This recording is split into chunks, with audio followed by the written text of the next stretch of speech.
I'm a special ed teacher, not currently, however. I'm fighting a different battle at this moment.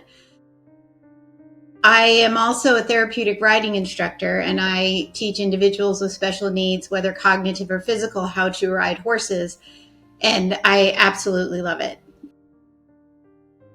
I would take an arena over a classroom any day for all that it offers. It is a level playing field, and it doesn't matter how many years it takes a skill to develop. In general ed, kids, could be a week. Individuals with special needs could be 6 months, but it's just as victorious. So that is a big passion of mine. I love to encourage as best I can, and that's what I've done with this whole opportunity of having cancer.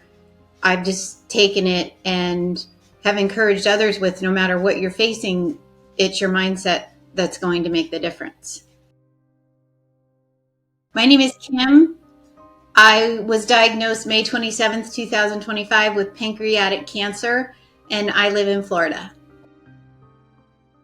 I started to have this pain right next to my belly button, and I thought it's got to be an ulcer again, because I've had them before, but between taking the grandkids to school, taking them home with me after school, helping my daughter do stuff, keeping up with Craig and his diabetes and the insulin and things like that, you just, as the mom, wife, Graham, you just push yourself, it'll be fine. I'll take a whatever we have in the medicine chest. I'll take it. It'll be great. So it just kept going. The pain just kept going. But of course I kept saying, well, I'll just do this, or I'll do that, or I'll stop eating this, or I'll start eating that. So nothing remotely was in my mind about any kind of cancer. So, however, side note, I lost 30 pounds with no explanation from about October to December. Or probably September to December, something like that. But anyway, that plays a part in this as well. But so finally on May 14th, well, I had been at my dad's May 10th because he came out of rehab. He broke his hip in March. He came out of rehab. I was at his house the weekend of Mother's Day, helping him and helping his wife settle him in and everything. So, but my stomach, something was very off. Just everything, bathroom habits, everything was off. And I was like, what the heck is going on? And during my weight loss, I would say to my mom, I'm like, I don't think this is right, because I wasn't doing anything. I wasn't going to the gym. I did change how I ate, but not enough to shed 30 pounds, like nothing. So, and I had quit drinking July 10th, 2024. Just woke up and I was like, I'm done. I just cannot feel this way anymore. So I believe fully that day was that still small voice was preparing me for what was coming, because this was coming no matter what. So I said I need to go to the ER. So of course, having been married almost 34 years, we argued about me going to the ER. And I said, I'll take myself. And he's like, I'm going to take you. I said, no, you're not. I don't want you to. So anyway, long story short, he drove me to the ER. So we go in and they gave me pain meds, and I just explained what was going on. So everybody thought it was my appendix, even the doctor. I couldn't even get ice chips because they thought I would be in surgery. So they did a CT scan, and as she came in to discharge me, she got a chair. And I was like, oh, please don't get a chair. That's not good. And so then she not only got a chair, she leaned on the bed. And I was like, okay, getting better. So then she said, your appendix is fine, but we saw a mass on your pancreas. So I sat for just a brief moment, and I had one tear go down my left cheek. I can feel it to this day.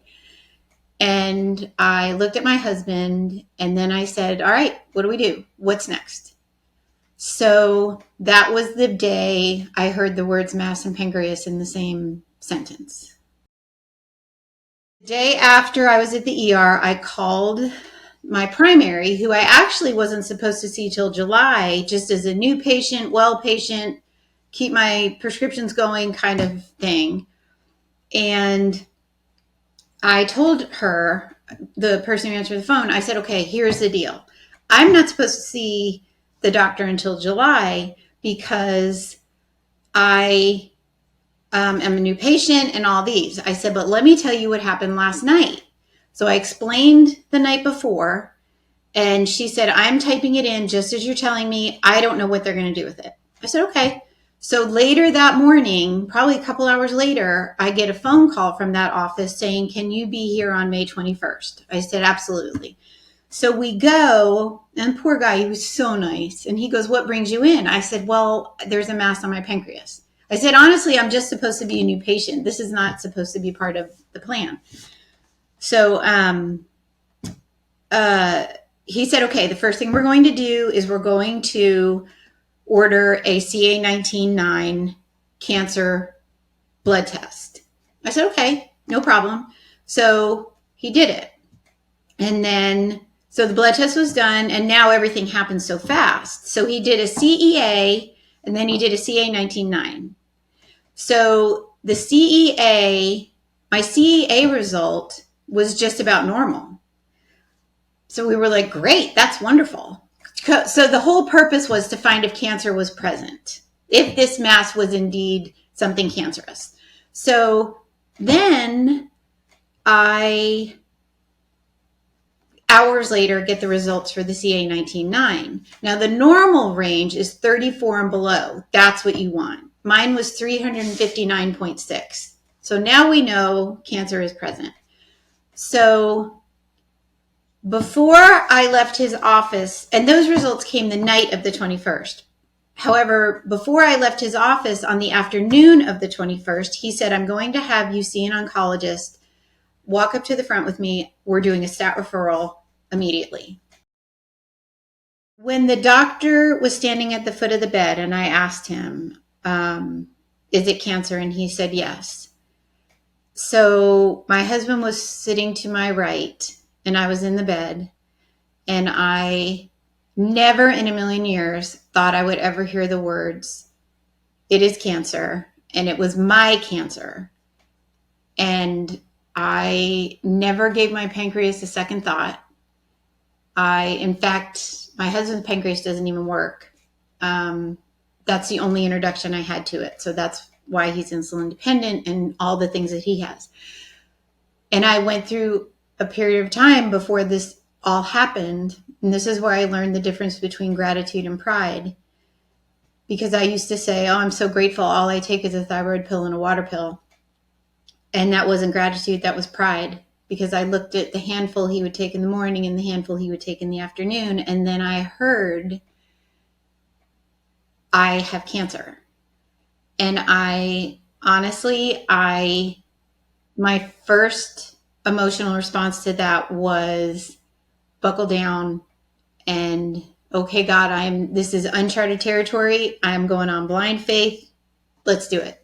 Whatever comes, I am going to trust it is put in place by you, and that is the route I take. And I have not looked back. I have never asked why me. I have never, I had one defeated moment throughout this entire journey I've been on. When I sat with my oncologist and he was talking about the plan. So he said, you will start on June 10th. Every other Tuesday after that, you will have chemo and it is going to be rough. And then you will take home a pump. So I had this shadow with me for 46 hours after treatment. And I couldn't wrap my brain around that. I'm like, what do you mean a pump? Like, how does that work? What does that look like? Well, I found out shortly what that looks like, and it is a shadow, and you have to navigate it, and you cannot take a shower with it, but we did figure out how to make the tub work. I sat there and listened to this man with lots of initials after his name, who I was in no position. Taking over my care would have been the biggest mistake I've ever made in my life. For me. And all I can do is talk about for me. I was in completely uncharted territory. I was in God's hands. All I could do was trust him to put in place each person I needed along this treatment plan. And that's what I've done the entire time. My medical team, I fully believe, has been handpicked. They have been amazing. The first round was rough, but I fully believe it was because of all the other things I had in my system. I haven't thrown up once yet, and I have learned how to masterfully navigate stomach issues. And just a little sidebar, you can take up to 8 Imodium a day. That came from my medical team. Makes all the difference. I mean, you feel much more in control because, believe me, the moments you're not, you know it, and it's super humbling. Stomach stuff, it affects your stomach. There's no way around it. So when I heard that I could take up to 8 Imodium a day, because the diarrhea part was just awful. The diarrhea part, the cold sensitivity, I have winter gloves sitting by the fridge for after treatment when I want to grab something out of the fridge. And you just figure out what works for you, because people are with you, they surround you, they support you, they ask you constantly what you need. But honestly, I still don't know what I need until I'm in the moment. And I cannot, and if I feel good enough to do it myself, I'm doing it myself. Because it's part of the normal. I think it was beginning of last week, I actually said to my husband, I said, I feel like a science experiment, because the head, then you got this thing, which you feel like a transformer, you could be hooked up to a power station. And as soon as I see my blood work and something is low, I will look up, what food do I eat? What should I drink? And pomegranate juice, just for the record, it's so gross. So, but fruits, vegetables, protein's huge. Right now, red meat, I cannot stomach. Just the thought of it. And if the thought of something makes things rise, I avoid it. Don't even push it, because someday I might want it again. So, but my side effects have been, the diarrhea was the worst.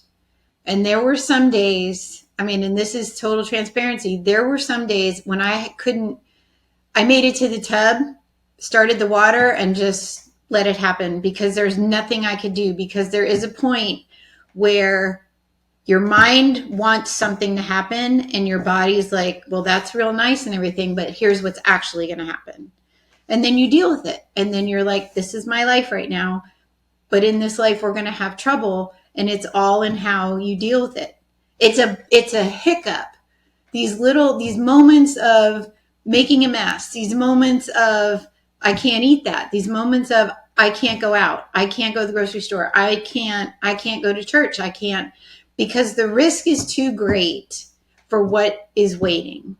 And mindset, I cannot tell you the difference that makes. Treatment continues, because it needs to shrink down to where they can basically go in with a Baskin-Robbins scoop and scoop it out. That's the goal. So it is no longer malignant. So I've had 7 rounds of chemo. So in my PET scan, nothing was glowing. So all I can imagine is like a fluorescent orange vest. So nothing was glowing. So it is no longer malignant. However, if I said, okay, I'm done, I'm not going through this anymore, that would be the biggest mistake I could make, because at any given moment, the malignancy can be back. When there is hope for surgery, we keep going, we keep fighting, and basically I keep being tired, and I'm okay with that. So until I hear from my surgeon that it is the size of, something he can just go in and scoop out, because he's got to get it all, I keep going. The biggest challenges for me have been coming to terms with how much of a control freak I was, how much of a planner I was, how much I needed to be involved in everything, how much I could do it better. All of that was taken away. Like my daughter lives down the street, the poor thing. So I was constantly doing, saying, interjecting, well, I'll do this. Well, I can take the kids. Well, I can this, I can that, I can the other thing. And then my husband, same thing. I mean, I had everybody's life planned out, even their grandkids. I mean, I had their retirement all planned out too. Just that ridiculous.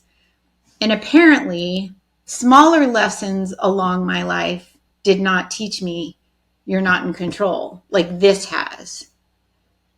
So I embraced that. I've never complained that I have cancer. I've never complained that I had it. I've never asked why me, because it doesn't do anything. It's there because those phrases are not going to make it go away. Mentally, I have created videos to keep people updated, and I have to laugh in each one because you have to, because laughter is something that just, it releases what's going on. And I choose joy every day. Go outside as much as you can, because go see the ocean, go see a lake, look at the sky, watch the colors change, watch those things, because what it shows you is there are things so much bigger than what we're going through. And it's perspective. Perspective is everything. Like I know in this great scheme of life, this is something I have, but I also know it's something I'm going to get through. How I'm going to get through it, I don't know. That hasn't been written yet. However, I encourage you to go see anything big. Listen to music. All the favorite music you want. I actually have looked up dance lessons on YouTube, because you have to have activity. So I looked up line dance, not so much line dancing, but because when I was a teacher, we would do Cupid Shuffle with the kids, because you learn left to right, you learn to count, you learn to follow directions. And then we would do all kinds of line dances like that. And then I looked up, and then yoga, you can do yoga watching TV. There's just so many things that you can do. So just because you've got the C word in your body doesn't mean any kind of certificate has been signed. Every moment is worth living and making yourself better, whether it be physically, spiritually, mentally, emotionally. Don't sell yourself short.